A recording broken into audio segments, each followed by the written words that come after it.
This is Campus News, reporting the top stories from colleges and universities. Next on Campus News. A historic blizzard led to campus closures at universities across western North Dakota. How Minot State University students handled being stuck in the middle of it all. An annual tradition makes its way back to Concordia after a 2-year break. Why participants say fighting to hold powwows like this hasn't always been easy. Former Journey drummer Steve Smith jammed with MSU Moorhead's jazz ensemble. What he hopes the young musicians gain from performing with him. From the major leagues to the minors and back to college, Concordia's baseball coach tells us how his journey through the leagues brought him back to coach alongside an old friend.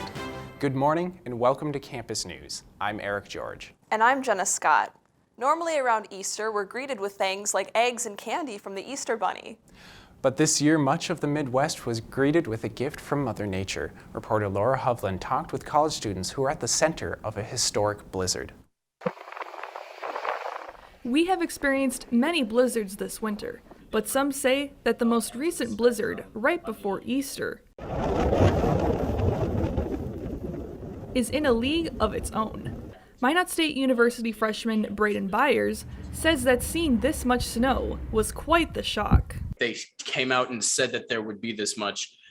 Seeing it actually happen is totally different. Like, I knew there would be close to 30 inches, but I didn't know what 30 inches looked like. However, after the blizzard finally subsided, Minot ended up with a total of 36 inches of snow. This radar image was taken at the height of the blizzard's danger. As you can see, Minot was right in the middle of it all, just getting mercilessly hit with snow and wind gusts as high as 60 miles per hour. Freshman Caleb Blaze also attends Minot State University. He describes what such a historic blizzard looks like on a college campus. Campus has been nearly entirely empty, as opposed to the people who were stuck here and couldn't leave. I mean, there were a few brave souls, trying to make their way through the snow. I think I sent you a video of a few of them. Although we're used to bad weather in our neck of the woods, this blizzard is sure to stand out from others. Being from North Dakota, I have been through a lot of blizzards, so snow is something I'm used to. But I will be honest, this was even a little much for what I was expecting. With photographer Abby McKay, Laura Hovland, Campus News. According to KX News in Bismarck, this is the strongest blizzard to hit North Dakota in over 25 years. And we'd like to thank Braden and Caleb for going out into the blizzard and shooting that video that you saw for us. Students at MSU Moorhead will be taking the stage next month for the first maskless graduation since December 2019. Students are buying their caps and gowns at the bookstore as commencement gets closer. More students than usual will walk across the commencement stage this semester. MSUM is inviting students impacted by virtual graduation to walk the stage. One MSUM student says graduating this semester is especially satisfying for people who went to college during the pandemic. It somehow feels really a lot more rewarding going through such a journey, even though everyone's been through it and it was really hard for everyone. 790 students are registered to walk at this year's graduation. After years of planning, MSU Moorhead is breaking ground on its long-awaited Alumni Center. The center will be on 11th Street, right next to the Center of Business. President Ann Blackhurst says the most important purpose of the Alumni Center will be the connections between alumni and current students. The ceremony will be Friday, April 29th at 2 p.m. and admission is free. Dual enrollment nearly tripled this year at one Montana university as high school students look to make up lost time during the pandemic. There were 802 students enrolled in dual credit at Missoula University this spring.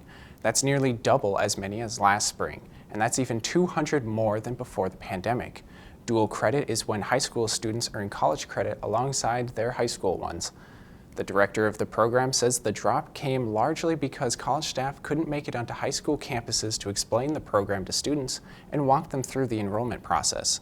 Students gathered in MSU Moorhead's Comstock Memorial Union for the 24th Annual Student Academic Conference. I spoke with student presenters to find out what makes this year's conference so special. From posters to oral presentations, students from across the university entered their work to be presented at the conference. Students work hard to prepare their presentations, and the MSUM Student Academic Conference allows them to present their findings to faculty and peers. And for the first time since 2019, the conference is in person. Miranda Grecian, who presented on the biology of brittle stars alongside her twin sister, says she is really grateful for this opportunity. I think in this setting, we even have like cool little name tags and a certificate this year. Like last year we didn't get anything, and we worked really, really hard on our project last year. Grecian isn't the only one who feels this way. Students being able to interact directly with their audience was the highlight of the conference for many. Multiple presenters spoke on how this improved their overall experience. I love presenting in person because I like being able to see people's reactions, like their facial expressions. It always is like nice when you see someone nodding along with you. Being able to get questions right away and answer instead of just feeling like you're robotic on a computer and just being at the conference, it was just so much more like, good, we're here, I can actually see you. Presenters and departments from across the university were able to enjoy that about this year's conference, allowing hard work to actually pay off in front of people's eyes. There are over 200 entries in the conference this year. That's the largest it's been since the pandemic. In honor of Sexual Assault Awareness Month, MSUM brought back an annual event. It may look like just a normal night on campus, but these students are literally walking a mile in someone else's shoes. They walked a lap around the building wearing women's shoes to raise awareness for domestic abuse and sexual assault. This event also included a presentation from the Rape and Abuse Crisis Center and a station for students to share their experience anonymously by painting a shirt. According to RAIN.org, 20 to 25% of women will experience sexual assault during their college years. Between the first day that a college student that's a woman arrives on campus to Thanksgiving break is like the most vulnerable time for sexual assault. Like, absolutely college campuses have a responsibility to provide education around those issues. The Rape and Abuse Crisis Center also held 3 lunch sessions during April to talk about different topics related to sexual assault. And the NDSU community also gathered at Take Back the Night to spread awareness during Sexual Assault Awareness and Prevention Month. People were able to walk around to different booths to learn more about sexual assault awareness. The goal of the event is to provide support for victims who feel isolated and not understood. The event coordinator shares what she hopes survivors get from attending. It's really, I hope, empowering for survivors to look around and see, here are all these people who are here to support me. Because of the weather this year, Take Back the Night was indoors rather than its usual outdoor setting. As the spring semester at MSU Moorhead comes to a close, it's easy for students to get overwhelmed. Reporter Jonathan Ness takes us inside the planetarium to see how 20 minutes in a cold, dark room can help students leave their problems behind. I'll try and get you relaxed confidence. Rhonda Peterson has been guiding mindfulness sessions out of the planetarium since December. Mindfulness is simple, but it is not easy, and so it takes a long time to really foster that practice and to really kind of reap the benefits, so to speak. But what is mindfulness? Is paying attention in the present moment, non-judgmentally, with acceptance. And what is it good for? Anything from athletic performance to stress reduction to work productivity. The effects of mindfulness are only amplified in a cool, dark space under the stars. I really like the vibe in the planetarium. I think the lights are really cool. Stars definitely make it really relaxing. And for skeptics, Rhonda has one suggestion for anyone on the fence. If they at least try it, now they know that it's there for them.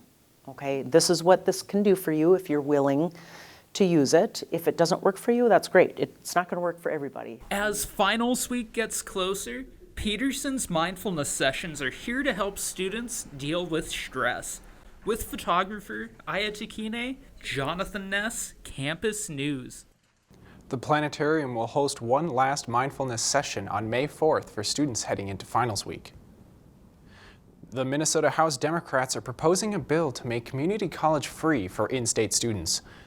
The bill would pay for any tuition and fees not covered by scholarships and financial aid. The Republican Senate is proposing to spend $90 million in funding for higher education in the next fiscal year. The executive director of Lead MN, an organization to help two-year college students, says the bill will hopefully encourage more students to attend college. You probably associate Fargo, North Dakota with NDSU Bison and green and yellow, but one student is trying to turn that on its head. Reporter Marissa Shyok takes us to meet one student who wears many hats for his own NDSU merchandise line. One day that I Isaac Nospish isn't your average NDSU student. He runs a small business from his bedroom That's what I do. while being a full-time engineering student. He makes NDSU merch for those who want to support the Bison We all love the Bison. without wearing what you're used to seeing, green and yellow. Roll Herd, LLC. A business Nospish started just around 8 months ago. I run the business, I create the designs, and then I buy all the stuff to make everything too. But he doesn't fly solo 100% of the time. Unless we do photo shoots or video shoots, then I get a couple guys. Guys like Chase Everett. And these are all my friends. And it's amazing to be able to do stuff with your friends. A former MSUM student and the photographer who created a lot of the images you'll find on the website.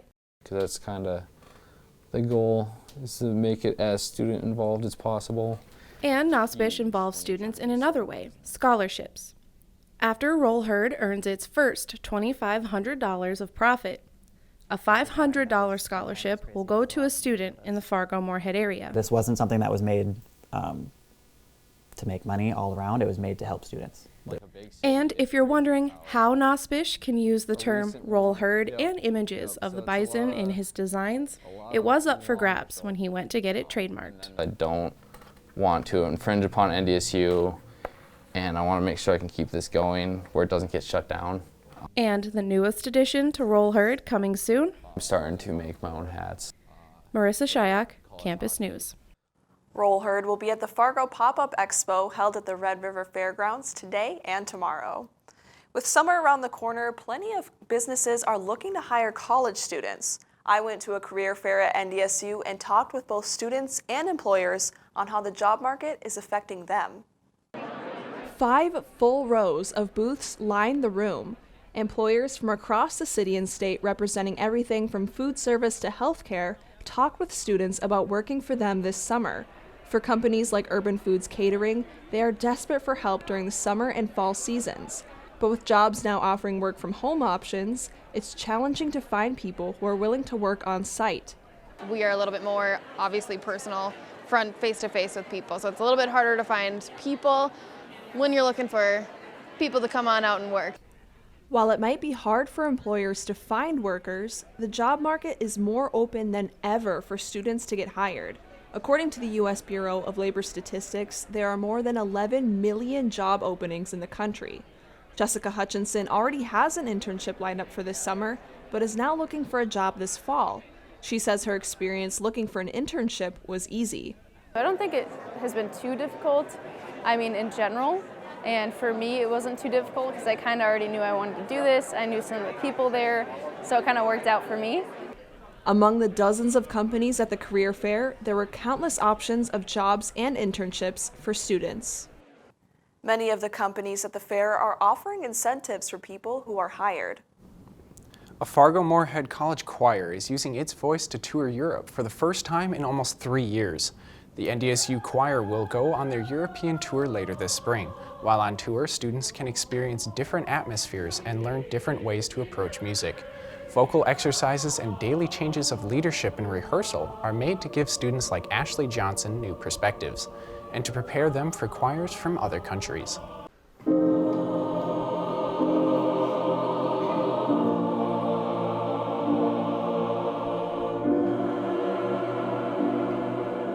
We're doing an exchange with a Welsh male choir, which is really exciting because they're apparently world-renowned.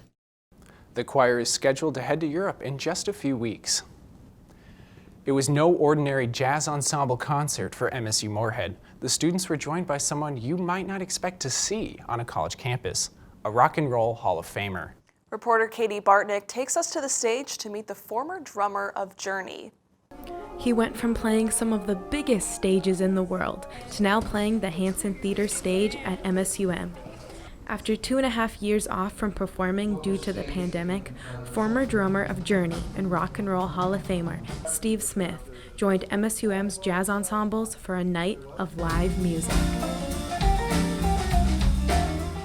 Smith says that before the pandemic, he was playing at universities 2 to 3 times a year.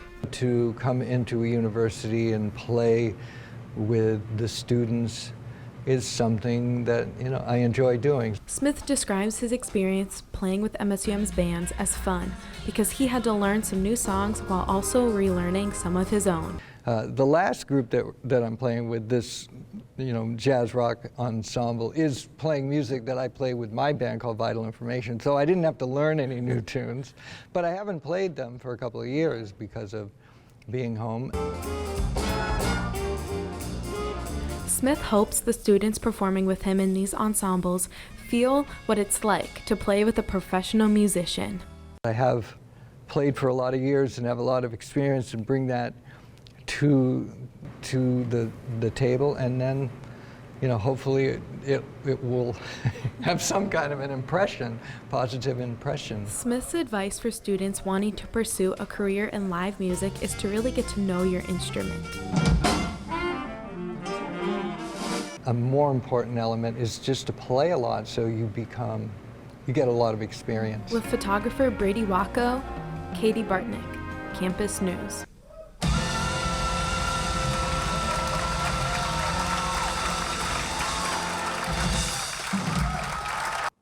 During his time at MSUM, Smith hosted a drum clinic and also held a music business Q&A for students.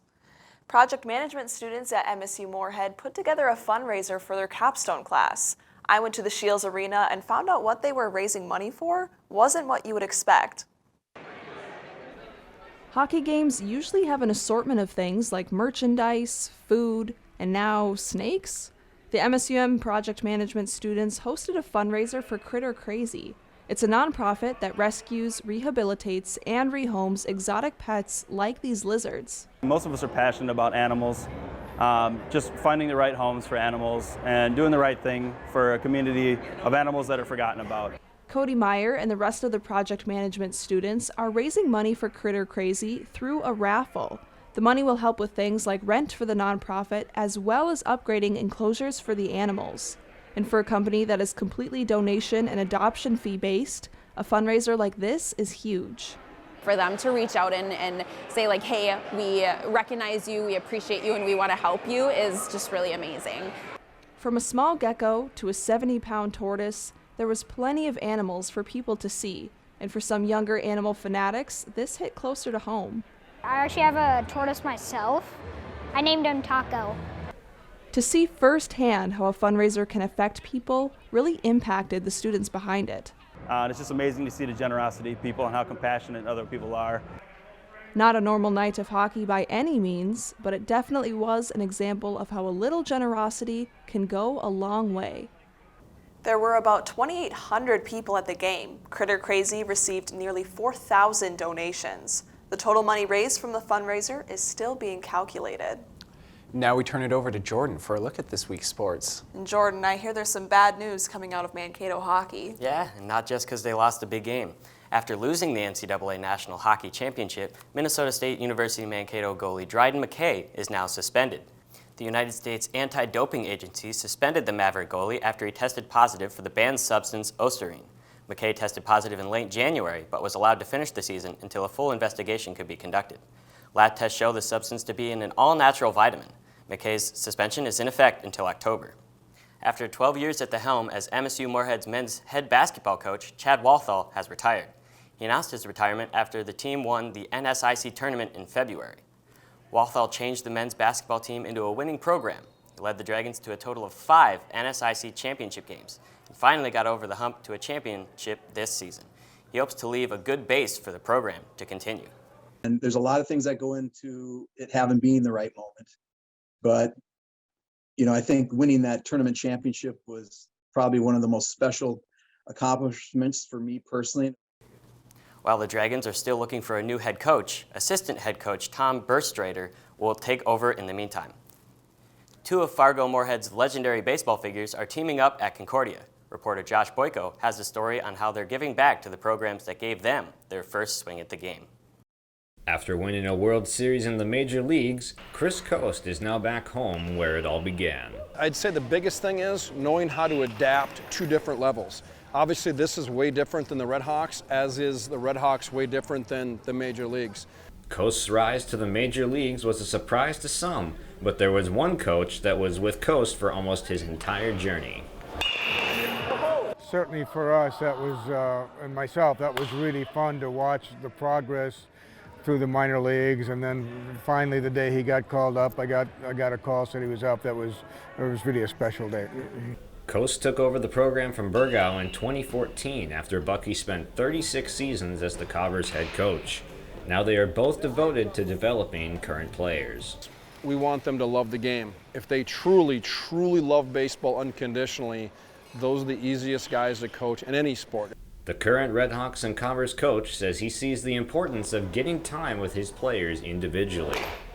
But that one-on-one stuff, you know, we have a lot of guys, so that's not always easy to come by, but when you have these moments like today where you're doing just simple front toss, it's a very simple drill that can really show some things in a swing. Coast says the team will lean heavily on new faces this spring. With photographer Brian Stenberg, Josh Boyko, Campus News. Chris Coast spent 4 years in Major League Baseball with the Phillies and Astros, winning the 2008 World Series with Philadelphia. With the season winding down for Concordia softball, there's still growing optimism in the dugout. This season has not gone to plan for the Cobber softball team after losing their last doubleheaders and having multiple games postponed because of the weather. Head coach Chad Sliders says the team's defining characteristics are still there, and they are ready to bounce back before the end of the regular season. Hardworking. I think they're, even though we had the success we did last year, they're hungry. They want to get back to the playoffs again. We've been going through some struggles in the last 3 or 4 doubleheaders, but we've also played a really tough schedule. Coach Sliders says the team is focusing on improving their offense, as they haven't scored more than 5 runs in their last 12 games. The hiring of a new pitching coach for the Concordia softball team has been a home run, despite the fact her job is to prevent them. Reporter Josh Boyko tells us how her playing career is helping her in her coaching career.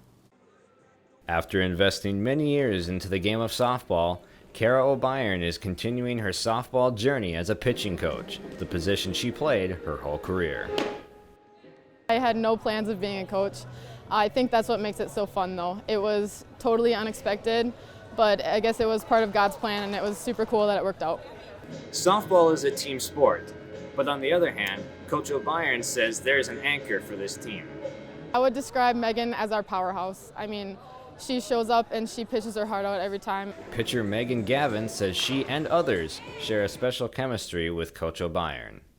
Her and I completely get each other, and we bounce ideas off of each other of how we can improve not only my own pitching, but our other staff as well. The coaching has lifted Gavin's pitching and propelled her performance this season. There's no pressure at this point. We just need to go out there and play our game and have fun while we're playing the game. The cold weather has led to multiple postponements this spring, but Megan Gavin and the rest of the Cobbers just might be warming up. With photographer Bryant Stenberg, Josh Boyko, Campus News. Gavin was awarded a National Division III Pitcher of the Week award in March. Looks like the new hire's been a success so far. Sounds like things are looking up for Concordia softball. Thank you, Jordan. After a 2-year hiatus, this traditional gathering is back in the Tri-College area. Reporter Gracie Jackson shares with us the power of the powwow.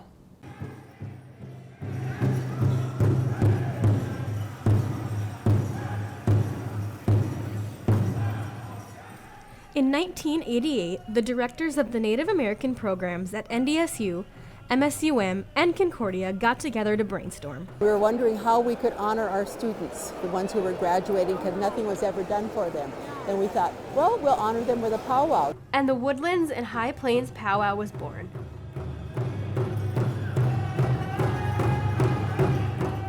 They say it's the 31st year because last year we didn't have a powwow. The theme of this year's powwow was resilience, which is all too familiar for many Native Americans.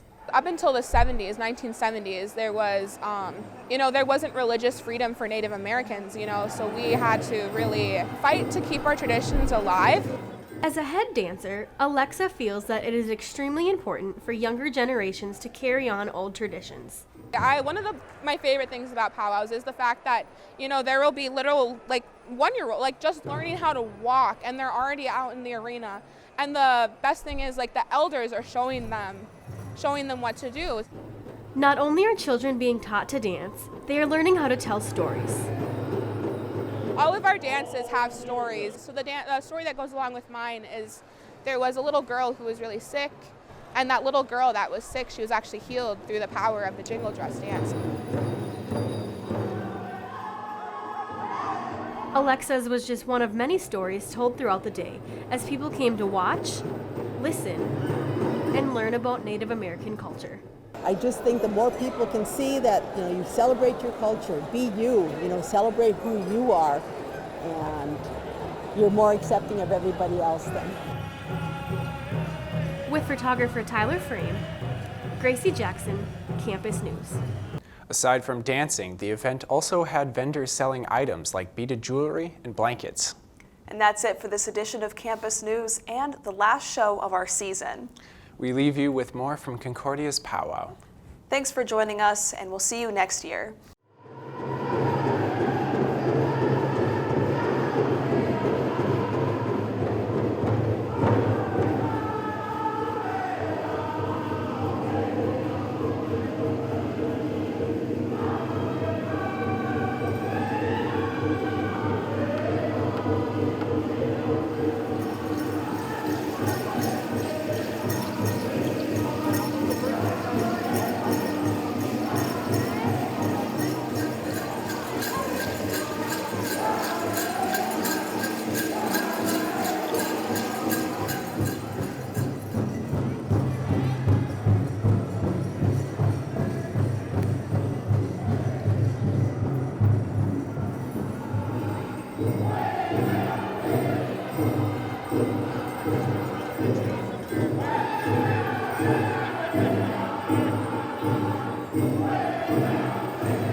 Campus News is produced by the Television News Workshop in the School of Communication and Journalism at Minnesota State University Moorhead in cooperation with Prairie Public Television.